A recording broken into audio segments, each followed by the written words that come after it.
Hello बच्चों, आज हम बात करेंगे कुछ ऊष्मा से संबंधित कुछ नियमों की। ठीक है, जिसके अंदर आता है बॉयल्स लॉ, चार्ल्स लॉ। ठीक है, हाँ जी।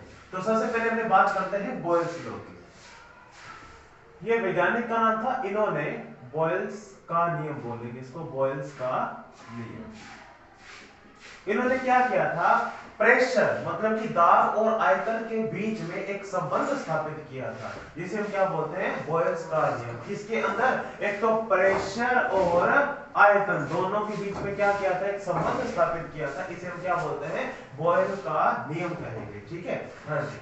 तो ये ऊष्मा गतिकी से संबंधित जो नेक्स्ट चैप्टर होगा उसमें बहुत अच्छे से काम में आएगा। ठीक है, तो जो ऊष्मा है या ऊष्मा गतिकी है या ऊष्मा के जो गुण है वो निर्भर करते हैं सिर्फ तीन चीजों पर। एक तो होता है प्रेशर, एक क्या होता है आयतन, एक क्या होता है टेम्परेचर। प्रेशर, वॉल्यूम और टेम्परेचर, इन तीन चीजों पर क्या करता है, ऊष्मा निर्भर करता है। ठीक है, प्रेशर, वॉल्यूम और टेम्परेचर। हमें कभी भी किसी नियम को पढ़ना है तो इन तीनों को साथ में लेकर चलना पड़ेगा। अब बॉयल्स ने सिर्फ प्रेशर और वॉल्यूम का बोला है, भी प्रेशर और वॉल्यूम के बीच में क्या किया है, एक संबंध स्थापित किया है। तो इसको देखते हैं भी इन्होंने क्या कहा था, कैसे किया था। ठीक है, तो इन्होंने जब संबंध स्थापित किया तो ये बोलते हैं कि जो टेम्परेचर है इसको क्या रखें, कांस्टेंट रखें। मतलब कि कोई भी गैस है, कोई भी अपने पास निकाय है, निकाय मतलब क्या होता है, सिस्टम। ठीक है, जिस पर अपने क्या कर रहे हैं, सर्च कर रहे हैं, जिसके बारे में पढ़ रहे हैं, वो क्या होता है, निकाय होता है। ठीक है, हाँ जी। तो इन्होंने क्या कहा कि उस गैस का या निकाय का जो प्रेशर और वॉल्यूम के बीच में संबंध होगा, वो संबंध बनाने के लिए टेम्परेचर को क्या रखना पड़ेगा, कांस्टेंट रखना पड़ेगा। ठीक है, चलो, तो बॉयल्स ने कहा कि जो टेम्परेचर है उसे हम क्या रखना, कांस्टेंट। तो कांस्टेंट रखकर चलते हैं। अब इसके बीच में संबंध स्थापित किया कि इन्होंने कहा जैसे अपने पास एक पिस्टन की बात करते हैं, एक पिस्टन है, ठीक है, और इसके अंदर गैसेस को डाल रखा है, कोई गैस है उसको हमने ऐसे इसके अंदर भर रखा। अब हम क्या करेंगे, इस पिस्टन के ऊपर क्या करेंगे, प्रेशर अप्लाई करेंगे, उसको थोड़ा सा दबाएंगे। पिस्टन समझ रहे हो क्या, जैसे इंजेक्शन होता है ना, इंजेक्शन का जो नीचे वाला सिरा है उसको क्या कर दे, बंद कर दे। अब वो स्लाइड कर सकता है ना, जब अपने बंद नहीं करेंगे तो स्लाइड कर सकता है, बंद कर देंगे तो स्लाइड नहीं करेगा। ठीक है ना, तो वो एक तरह का क्या हो गया है, पिस्टन हो गया। तो ये अपने पास क्या है, एक सिलेंडर है, इस सिलेंडर के अंदर हमने क्या कर दिया है, एक गैस भर दी है। तो ये स्लाइड कर सकता है, तो ये पूरा अपने पास निकाय बन गया है, एक पिस्टन है अपने पास। ठीक है, इस निकाय में हम जो गैस ले रहे हैं वो अपने पास ये अपनी गैस है, इसको अपने एक आदर्श गैस भी बोल सकते हैं। किसके ये नियम है, एक आदर्श गैस पर। ठीक है, हाँ जी, आदर्श गैस पर डिस्कस करेंगे नेक्स्ट चैप्टर के अंदर। चलो भाई, अब इस पर हम क्या करेंगे, प्रेशर अप्लाई करेंगे। बॉयल्स ने क्या किया, प्रेशर अप्लाई किया। तो प्रेशर अप्लाई किया, पहले इसका वॉल्यूम कितना था, V था। ठीक है, तो पहले प्रेशर, क्योंकि जो भी गैस है किसी भी कंटेनर के अंदर, सिलेंडर के अंदर या कोई पिस्टन के अंदर रखी है, वो क्या करेगी, गति करेगी। पहले प्रेशर ये अप्लाई कर रही थी इस पिस्टन के अंदर, अब हम क्या करेंगे, इस पे प्रेशर अप्लाई करते हैं। ठीक है, जैसे इस पर प्रेशर अप्लाई किया जाता है तो आयतन क्या हो जाता है, कम हो जाता है। क्या हो जाएगा, कम। ठीक है, तो प्रेशर P अप्लाई किया तो ये जो सिलेंडर है ये यहां पर आ गया है, ये पिस्टन है, स्लाइड करके कहां आ गया है, यहां पर आ गया समझ में। तो जैसे हम और प्रेशर अप्लाई करेंगे तो पहले आयतन कितना था, अब आयतन क्या हो गया है, कम हो गया है। तो प्रेशर हम क्या कर रहे हैं, बढ़ाए, प्रेशर इंक्रीज कर रहे हैं, तो आयतन क्या हो जाएगा, कम हो जाएगा। अब जो गैसें घूम रही थी, इनको बढ़िया जगह मिल रही थी पहले, जब हमने बल या दाब नहीं लगाया था तो बढ़िया जगह मिल रही थी गैस को गति करने के लिए। ठीक है, जैसे हमने इसके थोड़ा सा नीचे किया, आयतन इसका कम कर दिया, आयतन जैसे ही पिस्टन का कम कर दिया, अब गैस को जगह क्या मिल रही है, कम मिल रही है। अब वो ज्यादा क्या करेंगी, बल लगाएंगी, दाब लगाएंगी दीवारों पे। ठीक है, हमने ओवर आयतन कम किया, आयतन हमने ओवर कम किया, अब इसका गैस का प्रेशर क्या हो रहा है, इंक्रीज हो रहा है। गैस का प्रेशर, निकाय की बात है। जैसे हम इस पिस्टन को छोटा कर देंगे, अब देखो हमने पिस्टन को यहां पर किया, अब इनको जो ये जगह मिल रही थी, अब वो जगह तो नहीं मिल रही, अब जगह क्या होगी, कम। अब ये गैस के जो अणु है इस पर क्या करेंगे, दाब लगाते रहेंगे, और दाब लगाएंगे दीवारों पे, इनका प्रेशर क्या होगा, गैस का प्रेशर क्या हो गया है, बढ़ गया है। ठीक है। अब हमने क्या किया, आयतन और कम कर दिया। हम क्या करें, आयतन और कम कर दिया, इतना आयतन कर दिया भाई, पिस्टन को थोड़ा सा नीचे ले आए। अब आयतन क्या हो गया, यहां पर हो गया। अब जगह कितनी मिल रही है गैस के अणुओं को, थोड़ी मिल रही है। अब ये क्या करती है, और दाब लगाती है, तो दाब क्या हो रहा है, गैसों का बढ़ रहा है। तो निकाय का आयतन कम कर रहे तो जो निकाय द्वारा लगाया गया जो दाब होता है वो क्या हो जाता है, बढ़ जाता है। निकाय दाब लगा रहा है, ठीक है, क्या लगा रहा है, निकाय दाब लगा रहा है। तो हमने क्या किया, इसको कम किया, दाब अधिक हो रहा है, थोड़ा सा और कम कर दिया आयतन, तो दाब और ज्यादा लगा रहा है। कौन लगा रहा है, गैसें दाब लगा रही है, किस पर, पिस्टन पर, उसके सिलेंडर पर गैसों का दाब और ज्यादा क्या हो रहा है, बढ़ रहा है। आ गया समझ में। तो बॉयल्स ने कहा कि कांस्टेंट टेम्परेचर पर, जब टेम्परेचर क्या रखा जाए, कांस्टेंट रखा जाए, इसका टेम्परेचर कांस्टेंट है। हम प्रेशर, हमने जैसे ही थोड़ा सा नीचे किया, आयतन कम किया, तो प्रेशर क्या हो गया, बढ़ गया।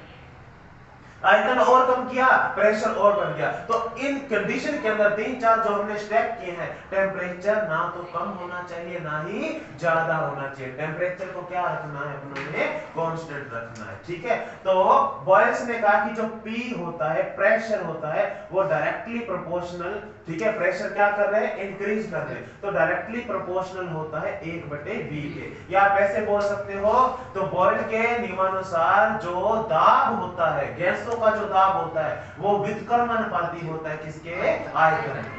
आयतन कम करेंगे दाब अधिक होगा, आयतन और कम कर देंगे दाब और अधिक हो जाएगा, ठीक है। यदि आयतन बढ़ा दे तो जगह क्या मिल जाएगी, अणुओं को ज्यादा मिल जाएगी, तो प्रेशर ऑटोमेटिक क्या हो जाएगा, कम हो जाएगा। ये कांस्टेंट, एट कांस्टेंट टेम्परेचर की बात हो रही है। तो P directly proportional to 1/V या P इनवर्सली प्रोपोर्शनल टू क्या होता है, V के। जो आयतन होता है वो दाब के क्या होता है, व्युत्क्रमानुपाती। प्रेशर को बढ़ा रहे हैं, दाब क्या हो रहा है, प्रेशर को बढ़ा रहे हैं, आयतन क्या हो रहा है, कम हो रहा है। अगर समझ में, तो एक को बढ़ा रहे हैं, दूसरा कम हो रहा है, इसके लिए हम क्या बोलते हैं, व्युत्क्रमानुपाती। क्या बोलेंगे, व्युत्क्रमानुपाती। तो व्युत्क्रमानुपाती हो गया, ठीक है। तो हम जो अपने पास ये जो साइन है, इसको जब अपने हटाते हैं तो अपने पास एक कांस्टेंट आता है। इस कांस्टेंट को मैं एक बार के से रिप्रेजेंट कर लेता हूं, ठीक है। हाँ जी, तो 1/, कितना आया, V आया। तो कांस्टेंट मतलब कि PV इज इक्वल टू क्या होता है, कांस्टेंट, मतलब कि प्रेशर और वॉल्यूम, दाब और आयतन का जो गुणनफल होता है वो हमेशा क्या रहेगा, नियत रहेगा। कब, जब टेम्परेचर कांस्टेंट। आ गया समझ में। अब इसका मतलब क्या, ये देखो, पहले हमने क्या किया, आयतन यहां किया, पहले आयतन V था, इस पॉइंट पर आयतन कितना है, V1। आयतन क्या कर दिया, कम कर दिया। अब दाब क्या हो जाएगा, थोड़ा सा बढ़ जाएगा। तो दाब इस पॉइंट पर जो दाब कितना हुआ गैसेस का, गैस दाब कितना लगा रही थी, P1 लगा रही थी दाब, ठीक है। हाँ जी, इस पॉइंट की बात करें, इस पॉइंट पर आयतन कितना हुआ, V2। आयतन क्या कर दिया, कम कर दिया। जब आयतन कम कर देंगे तो दाब क्या हो जाएगा, थोड़ा सा और अधिक हो जाएगा। तो दाब कितना हुआ इस पॉइंट पर, P2।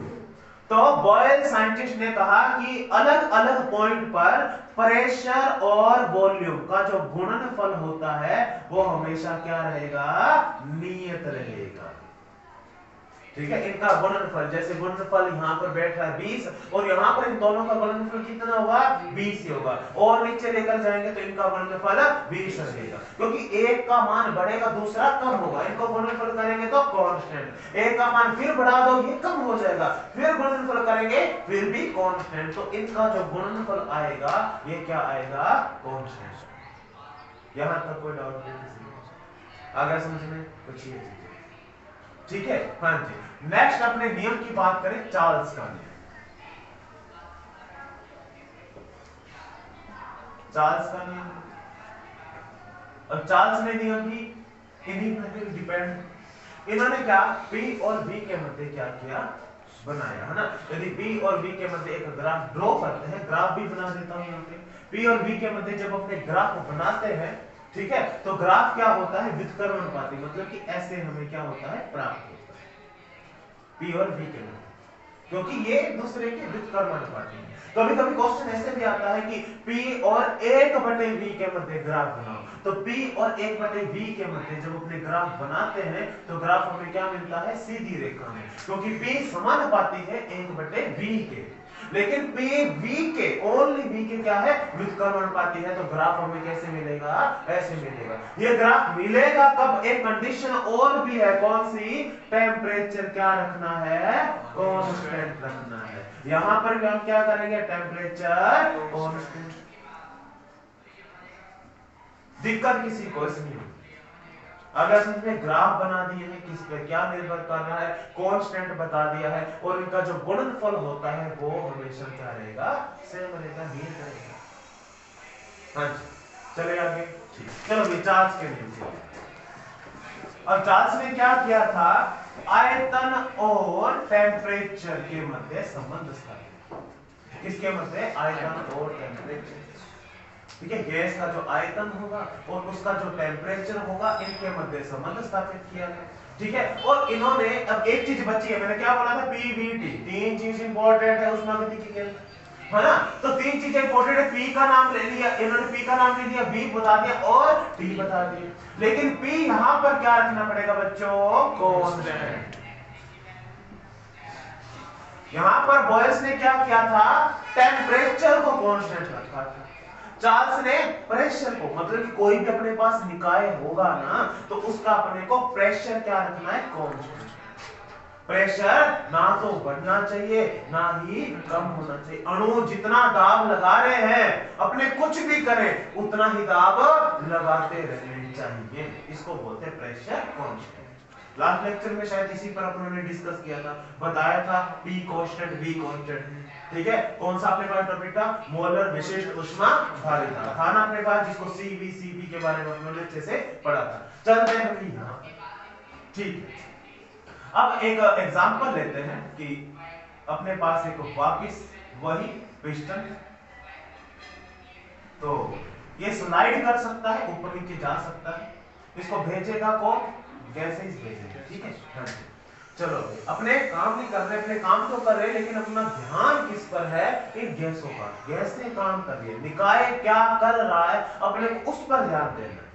यहां पर देख रहे थे कि आयतन को हमने थोड़ा सा बड़ा कर दिया, हमने काम किया, लेकिन उसको देखना नहीं है, गैसें क्या कर रही है उसको देखना है। हमने जैसे ही आयतन को कम किया या आयतन को कम किया या आयतन को ज्यादा किया, अपने काम को नहीं देखना, हमने क्या किया, आयतन को कम कर दिया। अब गैसें क्या कर रही है, गैसें दाब लगा रही है, गैसों की एक्टिविटी देखनी है। ये अपने लिए क्या है, निकाय है।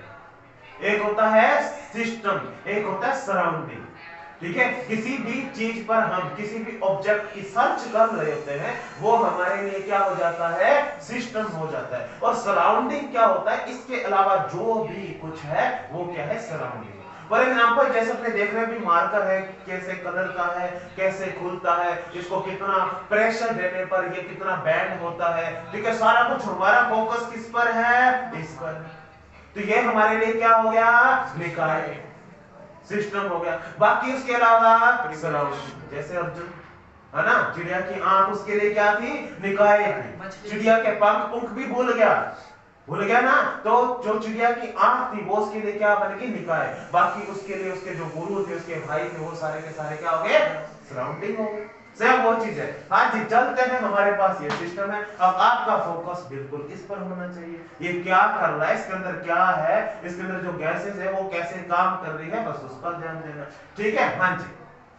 चलो हमने क्या किया, इसके अंदर कुछ गैसेस डाल अपने पास गैस इस सिस्टम के अंदर एक पिस्टन है ना, तो पिस्टन के अंदर गैसेस डालती है, अपने पास पूरा एक सिस्टम बन गया।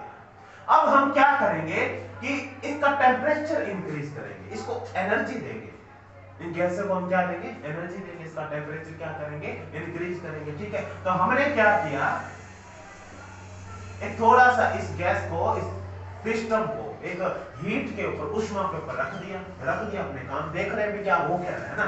तो ये जो अणु है ये क्या करते हैं, ऊर्जा प्राप्त करके गति करते हैं।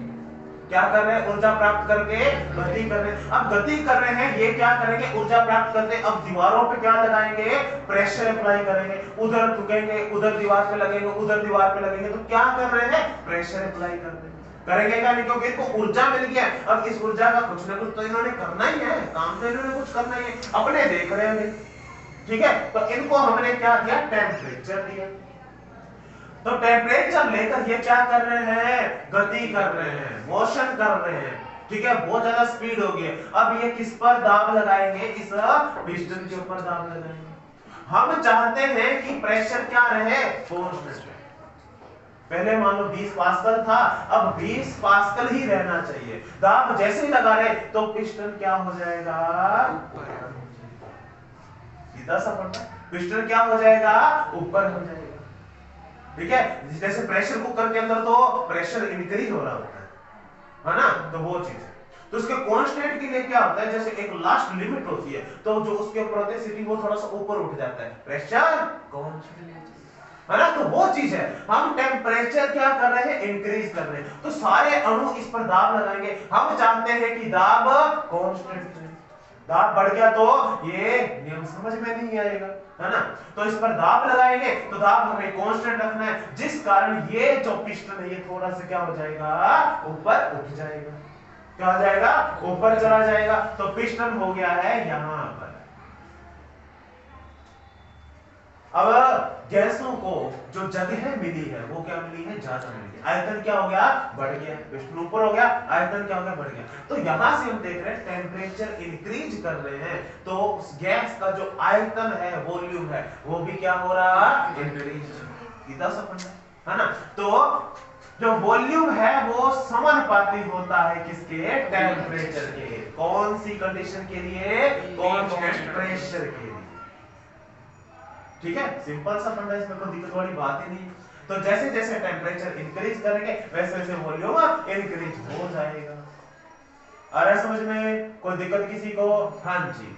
तो अपने अब क्या करेंगे, समानुपाती के निशान को हटा देंगे। तो यहाँ पर ग्राफ भी बना देता हूँ, V और T के मध्य, तो वेलोसिटी सॉरी वॉल्यूम और टेम्परेचर के मध्य जो ग्राफ होगा वो क्या होगा, सीधी रेखा, क्योंकि समानुपाती है, ठीक है, हाँ जी।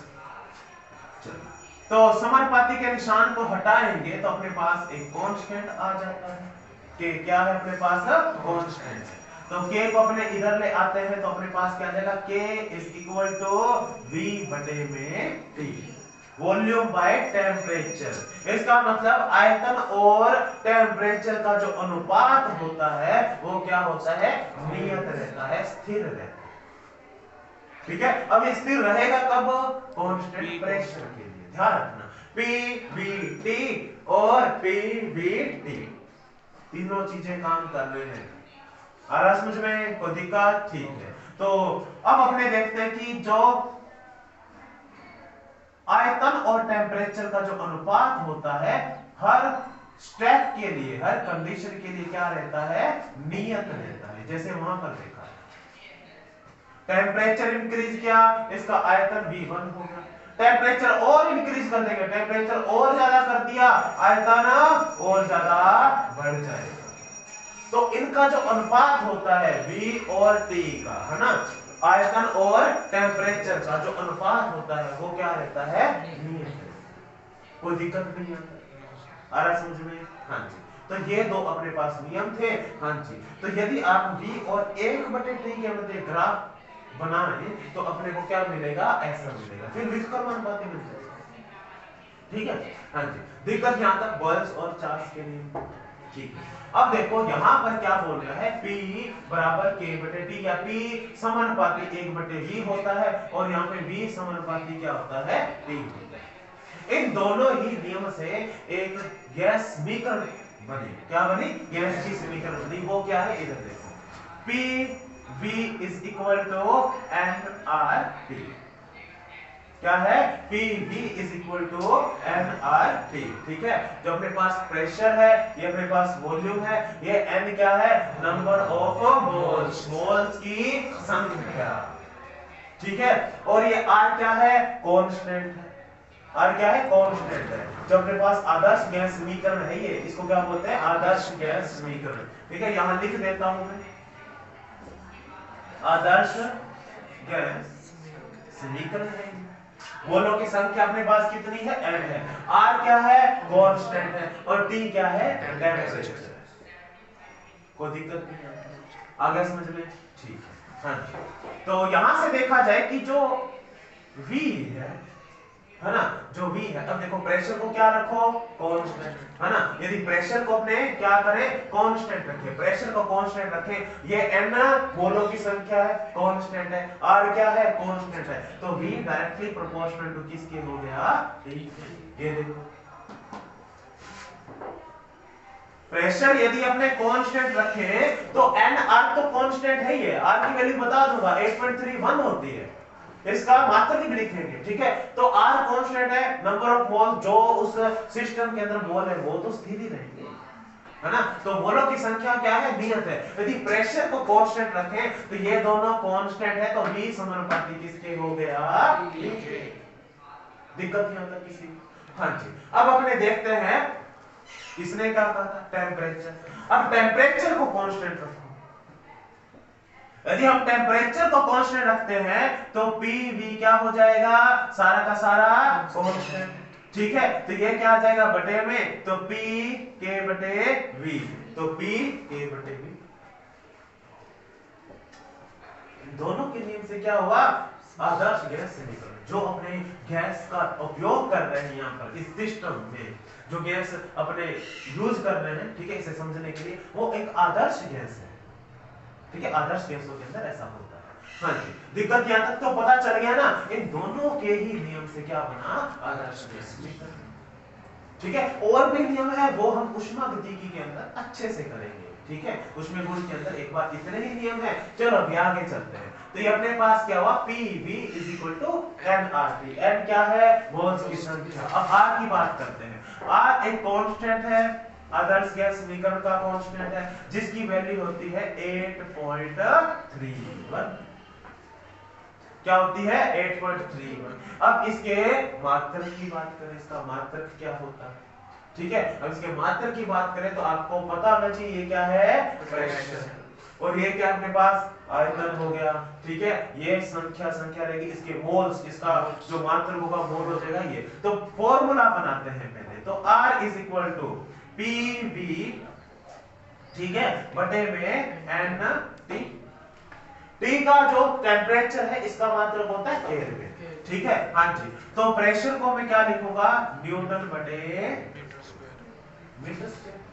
हाँ जी। आयतन को मैं क्या लिखूंगा बच्चों? मीटर का क्यूब। ये क्या है? मोल, है ना, ये मोल हो गया। अब टेम्परेचर को मैं क्या लिखूंगा? केल्विन, ठीक है। तो मीटर स्क्वायर से metre cube cancel. Newton into metre क्या होता है बच्चों? जूल, है ना।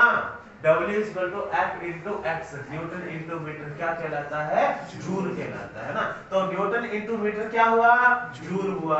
और बटे में क्या है? मोल। मोल यदि मैं ऊपर लेकर जाऊं तो मोल इनवर्स हो जाएगा, और केल्विन भी क्या हो जाएगा? इनवर्स हो जाएगा।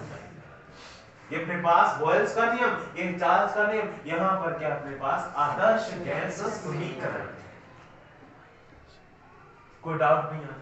अच्छे से समझ आ गया होगा कि आदर्श गैस समीकरण का जो R है इसकी वैल्यू कितनी होती है? ये मोल है बच्चों, ध्यान से। इसको मैं MO ऐसे इनवर्स है, नीचे था ऊपर चला गया, जो केल्विन है ये नीचे था, ये क्या चला गया? ऊपर चला गया, तो इनवर्स आ जाएगा, ठीक है। हाँ जी। तो यहां पर अपने पास है माइनस, अपने पास क्या आ गया? तो न्यूटन इनटू मीटर, कोई दिक्कत नहीं आता, ठीक है। तो अपने पास जूल, मोल इनवर्स हो गया, और केल्विन इनवर्स है, यहां पर इनवर्स आएगा क्योंकि K है ऊपर चला जाएगा, केल्विन इनवर्स। दिक्कत नहीं आता? समझ आ गया? ठीक है। चलो भाई इसको अपने एक स्क्रीनशॉट लेकर आपको मैं PDF भेज दूंगा, ठीक है। अब अपने बात करते हैं ऊष्मा का जो स्थानांतरण होता है, ऊष्मा का स्थानांतरण, इसको अच्छे से समझो। फिर अपने नेक्स्ट जो चैप्टर है ऊष्मागतिकी, उसके अंदर बहुत अच्छे से ये काम आएगा, ठीक है। ऊष्मा का स्थानांतरण। अब ऊष्मा एक बिंदु से या एक पॉइंट से दूसरे पॉइंट की तरफ क्या करती है? गति करती है ना। उसे हम क्या बोलते हैं? ऊष्मा का स्थानांतरण। एक पॉइंट से दूसरे पॉइंट पर पहुंच जाती है, उस घटना को हम क्या बोलेंगे, उष्मा का क्या हो रहा है, स्थानांतरण हो रहा है। ठीक है, चलो देखते हैं भी कहां पर कैसे उष्मा का स्थानांतरण होता है। ठीक है, हाँ जी। तो इसके लिए कुछ अपने पास कंसेप्ट है, उसको अपने अच्छे से ध्यान से समझना। उष्मा का स्थानांतरण, ठीक है, अपने पास टॉपिक है, अच्छा टॉपिक है उष्मा का स्थानांतरण। उष्मा का स्थानांतरण, ठीक है, हाँ जी। उष्मा एक पॉइंट से, यहां से उष्मा गति करके कहां जा रही है, यहां पहुंच गई, तो उष्मा यहां से यहां पहुंच गई, इसे हम क्या बोलते हैं, उष्मा का स्थानांतरण हो रहा है। ठीक है, हाँ जी। तो उष्मा का स्थानांतरण तीन विधियों से होता है, तीन क्रियाओं से, क्रिया है। उष्मा यहां से चलेगी, इस क्रिया को, इस घटना को क्या कहा जाता है, उष्मा का स्थानांतरण, टेम्परेचर का स्थानांतरण। ठीक है, जैसे जैसे आगे बढ़ते जाएंगे तो और अच्छे से आपको समझ आता जाएगा। ठीक है, उष्मा का स्थानांतरण तीन विधियों द्वारा होता है। नंबर एक होता है चालन विधि। कौन सी विधि बच्चों, चालन विधि, जिसे चालन बोलते हैं। ठीक है, नंबर दो अपने पास क्या है, संवहन विधि।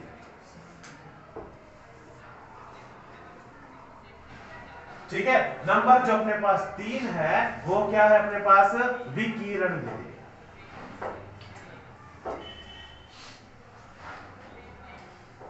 सबसे पहले अपने बात करेंगे किसकी, चालन विधि। अभी चालन विधि क्या है, ठीक है, चल चल के कैसे क्या कुछ काम करते हैं वो इसको अपने देखते हैं। ठीक है, हाँ। तो चालन विधि में क्या होता है कि जैसे अपने पास एक कोई रोड है, मैं यहां बना देता हूं, पहले मैं इसको एक्सप्लेन करूं चालन विधि को। ये अपने पास कोई रोड है, चालकों में जल्दी उष्मा का स्थानांतरण होता है। ठीक है, और जो कुचालक पदार्थ होते हैं उसमें उष्मा का स्थानांतरण होने के बहुत टाइम लगता है उसको। ठीक है, हाँ जी। तो अपने एक रोड ले लेते हैं, ठीक है, कोई भी अपने पास धातु की कोई भी रोड है। अब हम क्या करेंगे, यहां से इसको टेम्परेचर देंगे, ताप देंगे इसको। ठीक है, अब टेम्परेचर देने पर इसका जो ऊर्जा है वो धीरे धीरे, या इसकी जो उष्मा है, उष्मा तो इस पॉइंट को दे रहे हैं, किसको दे रहे हैं, इस पॉइंट को दे रहे हैं, लेकिन धीरे धीरे धीरे धीरे उष्मा कहां पहुंच जाती है, यहां पहुंच जाती है। इसको हम क्या बोलते हैं, चालन विधि। उष्मा का स्थानांतरण हो चुका है, क्या हो गया। अब उष्मा का स्थानांतरण होता कब है, उष्मा का स्थानांतरण हमेशा उच्च उष्मा से, उच्च उष्मा से किधर होता है, निम्न उष्मा। मानो कि यहां पर जो टेम्परेचर है हम दे रहे हैं TA, और यहां पर टेम्परेचर कितना है, TB है। यहां पर ताप क्या है, कम है, उष्मा यहां पर कम है, यहां पर टेम्परेचर क्या है, ज्यादा है। तो उष्मा यहां से चलकर किधर जाती है, हमेशा कम की तरफ ही जाती है। इस चीज का ध्यान रखें। ये अपने जैसे कोई भी अपने चक्कू को, रोड को क्या कर रहे हैं, गर्म कर रहे होते हैं, तो धीरे धीरे धीरे धीरे क्या होती है, वो आगे चलती जाती है। एक ये जो प्रैक्टिकल है, 7th 8th के अंदर सिखाया जाता है। कोई भी रोड होती है, यहाँ पर क्या, इसका एक छोटा सा प्रैक्टिकल है, जैसे एक रोड है, यहाँ पर आप क्या करो, जैसे कुछ लकड़ी ले लो, छोटे छोटे पतले से लकड़ी के टुकड़े ले लो, उसको मोम के साथ में, मोम होता है ना, थोड़ा सा पिघलाकर मोम के साथ में टच करके थोड़ा सा यहाँ पे चिपका दिया जाता है, ऐसे छोटे छोटे लकड़ी के टुकड़े। अब इस पॉइंट को यदि अपने गर्म करते हैं तो पहले लकड़ी का टुकड़ा कौन सा गिरेगा, ये वाला, क्योंकि मोम पिघल जाएगी ना, मोम पिघलेगी, नीचे गिर गया, इसका मतलब उष्मा यहां तक पहुंच गई। फिर थोड़ा सा ये गिरता है, फिर ये गिरेगा, फिर यहां से पता चल रहा है उष्मा गति करेगी। टेम्परेचर तो हम इस पॉइंट को दे रहे हैं, तो धीरे धीरे आगे चल रहा है। ये छोटा सा प्रैक्टिकल है, 7th 8th के अंदर सिखाया जाता है। ठीक है, हाँ जी, यहां तक कोई डाउट नहीं।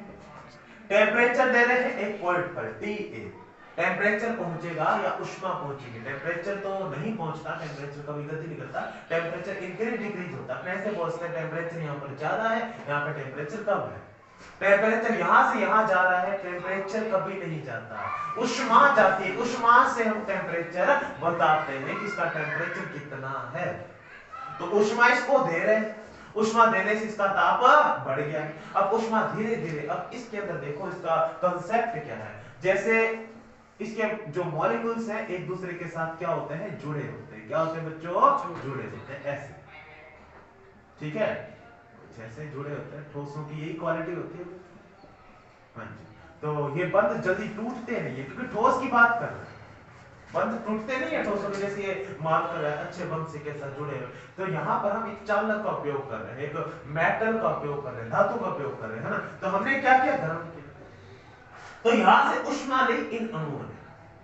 अब ये अणु अपनी जगह तो नहीं छोड़ते, लेकिन वहां पर वाइब्रेशन करते रहते हैं। पहले भी वाइब्रेशन कर रहे थे, है ना। जैसे ऊष्मा दी, अब वाइब्रेशन इनका क्या हो गया?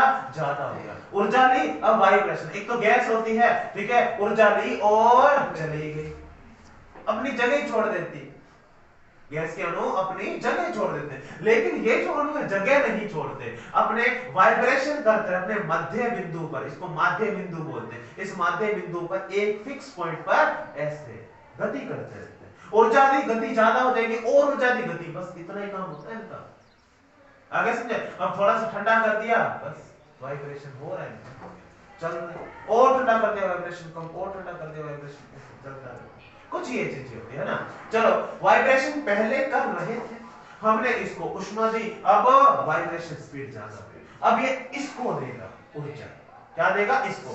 ऐसे वाइब्रेशन कर रहा है, ऐसे ये अणु यहाँ पर है, पहले ऐसे चल रहा था, अब इसको देगा, इसको हिलाएगा, चल भाई आगे, है ना। अब ये जितना वाइब्रेशन ये कर रहा था उतना ये नहीं करेगा, ठीक है, ये थोड़ा सा वाइब्रेशन करेगा, लेकिन इसका इफेक्ट आगे पहुंचेगा, ठीक है। तो वाइब्रेशन कर रहा है, इसने आगे दिया, ये आगे देगा, तो ऐसे ऊर्जा चलती जाती है, ऊर्जा ऊष्मा चलती जाती है। इसने इसको हिलाया, यहाँ पर हल्का सा वाइब्रेशन है, हमने देखा थोड़ा सा गर्म होता है ना।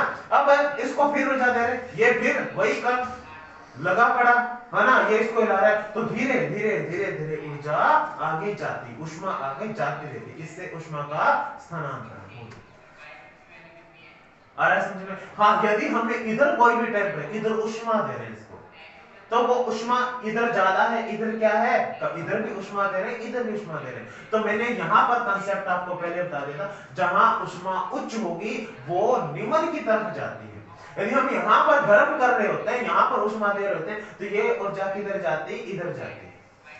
ऊष्मा इधर भी दे रहे, इधर भी दे रहे। यदि यहाँ पे ज्यादा दे रहे ना, तो ऊष्मा कहीं ना कहीं इधर पहुंचेगी। तो यहाँ पर टेम्परेचर TA है, यहाँ पर टेम्परेचर TB है, तो मैं ये मानकर चल रहा हूँ TA is greater than to TB। तापांतर, ताप का अंतर कितना है? तो TA माइनस TB, ये ताप का क्या होता है? अंतर होता है। टेम्परेचर TA का ज्यादा, TB का। जितना ताप का अंतर होगा, ऊष्मा उतनी ज्यादा गति करेगी। यदि यहाँ पर थोड़ा सा हमने गर्म कर रखा है, हमने इधर भी गर्म कर रखा है, तो ऊष्मा पहुंचेगी, लेकिन उतनी नहीं पहुंचेगी। यदि ये ठंडा है और ये फुल गर्म हो रहा है एक साइड से, फिर ऊष्मा की स्पीड क्या हो जाएगी? ज्यादा। आ रहा क्या समझ? कोई दिक्कत किसी को?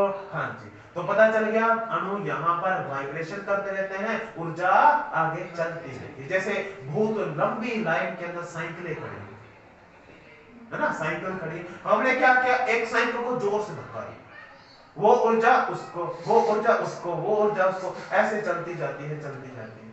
तो लास्ट में ऊर्जा, यहाँ पे कोई बंदा खड़ा है, उसको साइकिल लगती है, लेकिन जितना बल लगाया था उतना बल उसके पास पहुंचता नहीं है, उतनी ऊर्जा, एनर्जी पहुंचती नहीं, क्योंकि वो जो एनर्जी है कुछ बीच में लॉस हो जाती है, कुछ शोर में लॉस हो जाती है ना, शोर होता है, ठीक है, साइकिलों का, ठीक है, कुछ उसको यहाँ से यहाँ तक विस्थापित करने में भी ऊर्जा लगी है ना, काम किया। साइकिल खड़ी थी, यहाँ पर गई, कुछ ऊर्जा इसने दे दी, शोर हुआ, ऐसे चलते। और वही ऊर्जा यदि हम किसी बंदे को सीधी दे, हाँ चलो खैर आगे चलते हैं। तो TA माइनस TB, ताप का अंतर, तापांतर बोला जाएगा, ठीक है। हाँ, तो उच्च ऊष्मा से निम्न ऊष्मा की तरफ जाता है। चलो इसके लिए एक छोटा सा हम एक फॉर्मूला बनाते हैं, ठीक है। हाँ, तो ऊष्मा की दर, जो ऊष्मा यहां से यहां जा रही है, उसकी जो दर होती है, मैं मान रहा हूं कि वो ऊष्मा दे रहे हैं, इसकी दर, दर का मतलब अपॉन में क्या आएगा? स्मॉल t, टाइम के अनुसार, मतलब कि ऊष्मा के स्थानांतरण की दर, स्पीड कितनी है ऊष्मा गति करने, यह निर्भर करती है उसके क्रॉस सेक्शनल एरिया पर, अनुप्रस्थ काट पर। जो ऊष्मा की जो दर होती है वो समानुपाती होती है किसके, उसके क्षेत्रफल। क्षेत्रफल ज्यादा होगा, ऊष्मा ज्यादा ग्रहण करता है, जल्दी गर्म होगा वो, ठीक है। जिसकी ऊष्मा कम है, ठीक है, जिसकी ऊष्मा जिसका क्षेत्रफल कम है वो ऊष्मा कम ग्रहण करेगा, स्पीड कम होगी। जैसे अपने हाथ जो सेकते हैं, है ना, अपने ऐसे हाथ सेकते हैं, कभी हाथ फैलाते हैं, भाई एक क्षेत्रफल क्या हो, ज्यादा हो, तो हमें ऊष्मा जल्दी मिले और ज्यादा मिले। ऐसे करेंगे तो क्षेत्रफल कम हो गए, सीधी सी बात है ये तो। आया क्या समझ में? कुछ ये चीजें, एक गिलास को आप पानी का गिलास भर के आप धूप में रखो, एक आप उसको किसी थाली के अंदर, है ना, उस पानी को उतने गिलास के पानी को थाली के अंदर रखो तो क्षेत्रफल ज्यादा हो, जल्दी गर्म होगा। आ रहा है समझ में? हाँ जी। तो ऊष्मा के स्थानांतरण की जो दर होगी, दर समझ रहे हो, फॉर्मेटी आ गया, वो दर किसके समानुपाती होती है, उसके क्षेत्रफल। क्षेत्रफल उस ऑब्जेक्ट का, उस निकाय का कितना है, नंबर एक। नंबर टू, ऊष्मा के जो स्थानांतरण की जो दर होती है वो डायरेक्टली प्रोपोर्शनल होती है, इनवर्स डायरेक्टली प्रोपोर्शनल होती है टेम्परेचर का डिफरेंस कितना, ये मैंने पहले ही बता दिया था। टेम्परेचर का डिफरेंस कितना, अंतर कितना है। यदि यहाँ पे गर्म है ना, और टेम्परेचर अपने क्या कर रहे हैं, इसको थोड़ा सा ज्यादा दे रहे हैं इसके रिस्पेक्ट में, तो ऊर्जा बहुत स्लो आएगी। इसके पास ऊर्जा है तो सही, है ना। तो क्या, जैसे वाटर होता है, एक लेवल हाई हो गया, एक लेवल लो हो गया। अब यहाँ पर पानी गिराएंगे तो फुल स्पीड से आता है, लेवल थोड़ा सा ऐसे करते हैं ना तो पानी गिराएंगे स्लो जाता है, वो प्रोसेस है। कोई दिक्कत नहीं आता है, चलते हैं आगे। क्या वो टी, इसका मतलब क्या है, ऊष्मा के स्थानांतरण की दर। हाँ जी, चलते हैं आगे। तो ये व्युत्क्रमानुपाती होती है किसके, लेंथ के, लंबाई किसका, उस ऑब्जेक्ट का जिसकी हम बात कर रहे हैं। लंबाई जितनी ज्यादा होगी टाइम उसको उतना ही, ठीक है, ज्यादा लगेगा। लेंथ, ठीक है ना, तो लेंथ अपने पास क्या है, लेंथ जितनी इसकी ज्यादा होगी, इसकी दर स्पीड क्या हो जाएगी, कम हो जाएगी। तो लेंथ ज्यादा है, ठीक है, यहां तक पहुंचने में इसको समय क्या लगेगा, ज्यादा लगेगा, ठीक है। स्पीड, फ्लो, इसका मतलब क्या है, फ्लो है, ठीक है, जो फ्लो होगा वो क्या होगा इसका, ठीक है, ज्यादा लगेगा, लेंथ ज्यादा होने का। अगर समझ में? हाँ जी। तो लेंथ ज्यादा है तो जो ऊर्जा स्थानांतरण है, यहाँ पे ऊर्जा ज्यादा मिली, फिर थोड़ी सी कम होगी, फिर कम होगी, फिर कम होगी, कम, लास्ट में बहुत कम हो जाती है। तो लंबाई बढ़ाने पर जो ऊष्मा का जो स्थानांतरण का दर है, ठीक है, लंबाई अधिक होने पर, लंबाई अधिक होने पर जो ऊष्मा के स्थानांतरण का जो दर है वो क्या हो जाता है, कम हो जाता है। यदि इसको छोटी सी लंबाई है ये वाले, ऊष्मा जल्दी पहुंच जाएगी, ऊष्मा जल्दी, जैसे कुछ टोपी होते हैं, चाय बनाते हैं, उसकी डंडी सी टूट जाती है ना, अब उसको छोटा सा होता है वो ना, तो गर्म हो गया वो तो फुल, तो छोटा सा है, अब अपने क्या करते हैं, जुगाड़ करते हैं, ठीक है, तो छोटी सी पाइप लेते हैं, उसके अंदर फिर उठाते हैं नहीं, तो ऊष्मा को यहां से यहां तक पहुंचने में टाइम लगता है। लेंथ ज्यादा कर दी, फ्लो कम, इसको बोल रहे फ्लो किसका, इसका ऊष्मा का फ्लो कम हो जाता है लेंथ इंक्रीज करने पर, तो एक दूसरे के व्युत्क्रमानुपाती है। दिक्कत यहां तक किसी को आ रहा है समझ में? हाँ जी। चलो भाई, तीन अपने पास इक्वेशन मिलेगी और ये ऊष्मा की जो दर है किसी पर भी निर्भर नहीं करती, ठीक है। हाँ जी, इनको मैं एक साथ इकट्ठा लिख लेता हूं, तो लिखने पर अपने पास क्या आएगा, यहां पे लिख देता हूं, क्या हो, अपॉन टी। आपकी बुक में इसको एच से रिप्रेजेंट कर रखा है, एच से, है ना, तो इसको मैं बाद में लिख दूंगा। इज इक्वल टू क्या आएगा, ए, सॉरी समानुपाती है तो बाद में हटाएंगे इसका निशान, टी ए टेम्परेचर का डिफरेंस, ठीक है, टी ए आ गया अपने पास, और अपॉन में क्या आया, लेंथ आया। समानुपाती के निशान को हटा, तो क्या आएगा बच्चे, कांस्टेंट आएगा जिसे मैं के से रिप्रेजेंट कर लेता हूं, के ए टेम्परेचर का difference, T A minus T B divided by, ठीक है, बुक में आपको एक्ट से रिप्रेजेंट कर रखा है, तो मैं बुक वाला ही फंडा लगा देता हूँ, क्योंकि यहाँ पर बच्चों को कंफ्यूजन हो जाती है मात्रक निकालने में। इस फॉर्मूले से मात्रक अच्छे से नहीं निकाल पाते। ठीक है, कुछ बच्चे ऐसे सोचते हैं कि ये ऊष्मा ही है, इसको जूल बता देते हैं, लेकिन ये जूल बटे सेकंड है। यहाँ पर देखो जूल बटे सेकंड। ठीक है, हाँ जी, ये कांस्टेंट है, इसका अपने को क्या करना है, मात्रक ज्ञात करना है। ठीक है, ये क्या है, चालन कांस्टेंट हो गया, ऊष्मा का जो चालन नियतांक है। ठीक है, हाँ जी, तो इसके लिए अपने मात्रक निकाल लेते हैं, तो K इज इक्वल टू, तो यहाँ पर मैं एक बार फिर बोल रहा हूँ, ये Q अपॉन T है। क्या है, Q अपॉन T। ठीक है, हाँ जी, तो H के मल्टीप्लाई में क्या चला गया, लेंथ चला गया, एरिया नीचे है, टेम्परेचर भी इधर आ जाएगा, ये तापांतर है, टेम्परेचर का डिफरेंस। हाँ जी, कांस्टेंट। अब देखते हैं इसका मान, ये क्या है, H जूल बटे सेकंड। क्या है बच्चों, जूल बटे सेकंड हुआ। ठीक है, तो ये अपने पास है जूल बटे सेकंड। ये क्या रहा, मीटर, और ये क्या रहा, मीटर स्क्वायर, अनुप्रस्थ काट क्षेत्रफल। ये टेम्परेचर है, तो यहाँ पर मैं केल्विन लिखता हूँ, तो मीटर से मीटर क्या हुआ, कैंसिल हुआ। तो जो कांस्टेंट है, जो चालन का नियतांक है, वो अपने पास क्या आ जाएगा, जूल सेकंड इनवर्स हुआ। ठीक है, और अपने पास ये क्या है, मीटर इनवर्स, और ये अपने पास केल्विन। कोई डाउट नहीं? ठीक, यहां तक अच्छे से समझ आ गया होगा। ठीक, उसके बाद अपने बात करते हैं कि जो जूल अपने पास है, जूल सेकंड इनवर्स हो गया, और ये क्या है, मीटर इनवर्स है। ठीक है, और यहाँ पर मल्टीप्लाई क्या आ जाएगा, केल्विन इनवर्स। ये किसका है, चालन का जो कांस्टेंट अपने को मिला है चालन विधि से, उसका एक अपने पास मात्रक का निर्भर करता है अलग अलग पदार्थों पे, कि उसका जो पदार्थ है जो अपने यूज कर रहे हैं वो कौन सा है, कैसा। यहाँ तक कोई डाउट नहीं, किसी को पूछ लो भी, किसी को डाउट हो। ठीक है, चलो, तो ये अपने पास आपका जो मिल जाएगा इसका पीडीएफ। ठीक है, स्क्रीनशॉट लेकर मैं आपको भेज दूंगा। ठीक है बच्चों, तो आज के लिए इतना ही। नेक्स्ट लेक्चर में नेक्स्ट टॉपिक पर डिस्कस करेंगे। Thank you.